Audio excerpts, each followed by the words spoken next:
சிவராத்திரி தோன்றிய கதை தெரியுமா? மகிமை மிக்க இந்த மகா சிவராத்திரி தோன்றியது திருவண்ணாமலை தலத்தில்தான் என்பது பலருக்கும் தெரியாத ரகசியமாக உள்ளது. இந்த நாளில்தான் கோடி சூரிய பிரகாசத்துடன் சிவபெருமான் லிங்க வடிவில் திருவண்ணாமலையில் தோன்றினார் என்று புராணங்களில் குறிப்பிடப்பட்டுள்ளது. இதன் பின்னணியில் ஒரு புராண நிகழ்வு சொல்லப்படுகிறது. விஷ்ணுவுக்கும் பிரம்மாவுக்கும் ஒரு தடவை தம்மில் யார் பெரியவர் என்ற சண்டை ஏற்பட்டது. அவர்களது சண்டையை தீர்த்து வைக்குமாறு தேவர்கள் அனைவரும் சிவபெருமானிடம் முறையிட்டனர்.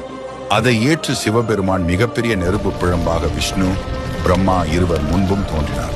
அந்த நெருப்பு பிழம்பு மண்ணுக்கும் விண்ணுக்கும் பரவி மிக பிரமாண்டமாக காட்சியளித்தது.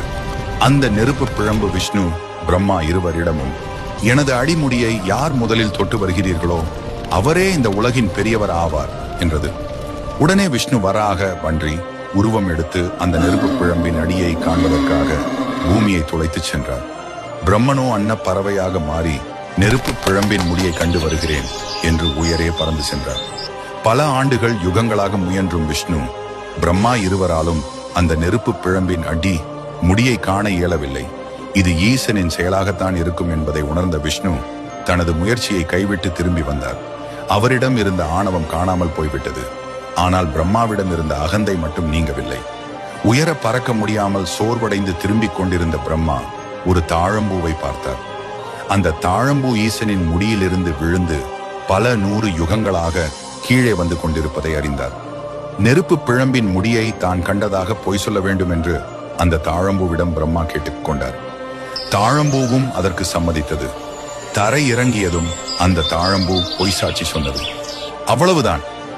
நெருப்பு பிழம்பாக இருந்த சிவபெருமானுக்கு கோபம் பொத்துக்கொண்டு வந்தது. அந்த நெருப்பு பிழம்பில் இருந்து சிவபெருமான் வெடித்துக்கொண்டு லிங்க வடிவில் வெளியில் வந்தார். விஷ்ணுவுக்கும் தேவர்களுக்கும் கேட்ட வரங்களை எல்லாம் கொடுத்த சிவபெருமான் பொய் சொன்னதற்காக பிரம்மாவுக்கு பூமியில் கோவில் இல்லை என்றும் தாழம்பூவை பூஜைக்கு தகுதியற்ற மலராவாய் என்றும் சாபமிட்டார். இந்த நிகழ்ச்சி நடந்தது திருவண்ணாமலையில் என்பது குறிப்பிடத்தக்கது.